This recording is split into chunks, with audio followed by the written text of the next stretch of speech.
Hydrocarbons. There are two broad types of hydrocarbons. First, aliphatic hydrocarbons. They can be straight chains, branch chains, or cyclic rings, and we'll show these a little bit later. Aromatic hydrocarbons include a benzene ring, also will be discussed later, and are so named because the first ones classified had a pleasant aroma. However, not all aromatic hydrocarbons smell pleasant, but they all have a strong odor. Hydrocarbons are mainly used as fuels. The main source of hydrocarbons is coal and petroleum. The origin of coal and petroleum is plant and animal life that flourished long ago. They were buried underneath the Earth's crust and subjected to high pressure and temperature for many millions of years. That pressure and temperature transformed them into coal and petroleum products. The name comes from Latin, where petra is rock and oleum is oil. Coal is mainly composed of carbon and mined like any other mineral. Different varieties of coal exist with different percentages of carbon: peat, lignite, bituminous, and anthracite. Coal contains aliphatic and aromatic hydrocarbons.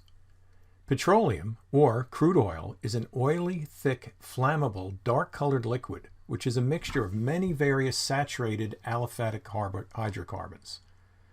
Saturated hydrocarbons cannot have any more hydrogen atoms added to them, and we'll talk about that shortly.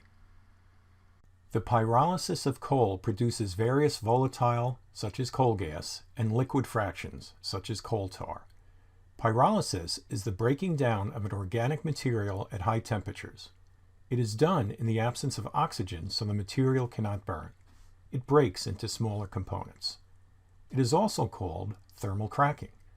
The fractional distillation of coal tar results in aromatic hydrocarbons. Major aromatic hydrocarbons include benzene, toluene, xylene, and naphthalene. Crude oil is generally trapped deep below layers of Earth. And here's our crude oil right there. It floats on salt water at a depth of 100 meters to 3 kilometers. It is extracted by drilling holes in the Earth's crust and pumped out through pipes under pressure. The crude oil is refined to separate various hydrocarbon fractions present in the oil. These fractions have different boiling point ranges. The crude oil is heated to 650 Kelvin in coiled pipes in a furnace under reduced pressure. The vapors thus formed are admitted into the bottom of a fractionating tower called bubble tower. It is a tall cylindrical steel structure fitted with horizontal trays. As the vapors of the oil rise up, fractions with a high boiling point condense in the lower portions of the tower. The fractions with lower boiling points rise up and condense at higher levels. The lower the boiling point, the higher the level at which it condenses. Each fraction thus collected is a mixture of hydrocarbons having a definite range of boiling points. Uncondensed gases pass out of the tower at the top. This diagram summarizes the distillation process, so I'll talk a little bit about it and then may want to pause it just to read it in more detail. We start with the crude oil in here, heated crude oil, and it's heated to 350 Celsius, which is what, about 650 Kelvin, and the various different fractions separate out due to their boiling points. So at the bottom, we have large molecules with high boiling points, not very volatile, they don't flow easily, and they don't ignite easy. So one of the items that comes here is bitumen, which is used for roads and roof. At the top, we have our small molecules with a low boiling point, very volatile, they flow easily, and they ignite easily. And at the top, we have refinery gases, here's gasoline for cars, etc. So please pause this and read the rest of the slide, and then move on. And this slide shows the products of distillation based on their boiling points. And here's their boiling points right here. And down at the bottom, we have our residue and fuel oil. At the very top, refinery gases, then everybody in between. And once again, you've got your crude oil coming in. It gets heated to 370 degrees Celsius and passes through here. And the products rise with some of the products taken out at the bottom. That's the residue. Fuel oil is taken out over here. And at the very top, you have your refinery gases. Here's a table showing which fraction we have and its approximate composition. Here's its boiling point range, and this time we're in Kelvin. And over here, uses. So gaseous, C1-C4, and what does that stand for? Well, that's the number of carbons in the molecule. So it's anywhere from 1 through 4, has the lowest boiling point, and we get fuel out of that in methanol and gasoline. Here you have solvents for rubber, here's motor fuel, and here we have jet engine fuel, illuminant fuel, and for making oil and gas. And here's the second part of the table, right? Fraction and approximate composition, boiling point range, and uses. And this time we'll go on the left side. So the left is we have gas oil, fuel oil, and diesel oil. And that has 25 to 18 carbons, or 18 to 25. Then we have lubricating oils here, paraffin wax, and then petroleum coke. And this is the residue, which is used for artificial asphalt, some fuel, and electrodes. And here's where candles come from. The most important fractions used for vehicle fuel and heating are gasoline, also known as petrol, diesel, and kerosene. Cracking is the process by which a larger, less volatile hydrocarbon molecule is broken down into more volatile, smaller molecules. Reforming is the process by which straight-chain alkanes, and we'll talk about alkanes later, are converted to cyclic ring aromatics. We'll also talk about them later. A subset of these aromatics are arenes, which are cyclic ring compounds with a double bonded structure. Cracking can be done under the following conditions. First, we have thermal cracking, pyrolysis, which takes place with fuel oil at about 800 Kelvin and results in random cleavage of carbon-carbon bonds. Catalytic cracking uses silica and alumina as catalysts at lower temperatures, such as 600 to 650 K.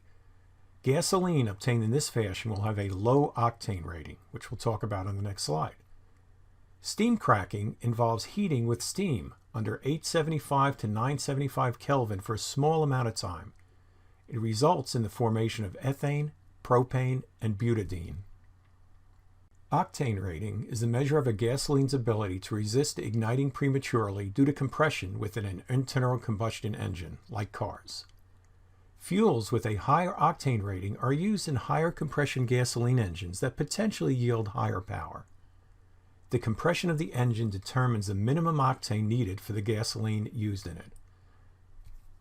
Hydrocarbons are nonpolar. They consist of only carbon and hydrogen atoms. Each carbon atom makes 4 bonds. We keep saying that, so hopefully you've got that by now. Each hydrogen atom makes 1 bond. Carbon-hydrogen bonds are nonpolar since the difference in electronegativity between carbon and hydrogen is less than 0.5. The symmetry of a molecule plays a role in the overall polarity of the molecule. Symmetrical molecules would be more nonpolar than asymmetrical molecules. The combination of nonpolar bonds and symmetry have a major impact on hydrocarbon behavior. Water is polar because its bonds are polar. That is, the electronegativity difference between hydrogen and oxygen is large, 1.4, and its shape is asymmetrical. That's an asymmetric shape there. Hydrocarbons are nonpolar because their bonds are nonpolar and many have significant symmetrical shapes. So that's methane. It looks a lot more symmetric than the water. Since hydrocarbons are nonpolar, they dissolve readily in nonpolar solvents, but do not dissolve in polar solutions like water. That's why oil and water don't mix. To dissolve a hydrocarbon, a nonpolar solvent should be used. Because they are nonpolar, smaller hydrocarbons, like this over here, methane, have weak intermolecular attraction, resulting in low boiling and melting points. That's why they are colorless gases at room temperature. However, larger hydrocarbons, like this guy over here, are more polarizable, resulting in stronger intermolecular attraction caused by London dispersion forces. As a result, the boiling points of hydrocarbons increase with the number of carbon atoms. Their melting points also increase with the number of carbon atoms, both due to the larger intermolecular forces and how well the molecules fit into a crystal lattice. Now, some more detail on what a saturated hydrocarbon is. Every carbon atom is bonded to 4 different atoms, so no new atoms can be added along the chain. So over here, here's a carbon atom, and it's got 4 bonds. Okay, it bonds with another carbon atom there, and it has 2 hydrogens over here. All the carbons are connected by single bonds, which are free to rotate. Since the bonds can rotate, saturated hydrocarbons can form approximately linear molecules. In saturated hydrocarbons, because the molecules are linear, they can be stacked on top of each other, forming a solid. So imagine this picture here and duplicate it right on top here, and do it again, and keep stacking it. Butter is an example of a mostly saturated hydrocarbon, hence it forms a solid at room temperature. In unsaturated hydrocarbons, some of the carbon-carbon bonds are double or triple bonds, so additional atoms can be added to the chain by breaking those bonds. Neither double nor triple bonds are free to rotate. The atoms are locked in place. They create kinks in the hydrocarbon chain, so unsaturated hydrocarbons cannot form linear molecules. So here's the double bond here, and it's represented by the 2 sticks down here. And the kink is right at the single bond here. Because of the kink right here, instead of going straight out like that, it kinks or bends. These molecules can't stack on top of each other to become a solid. That's why olive oil, which is mostly unsaturated hydrocarbons, is liquid at room temperatures.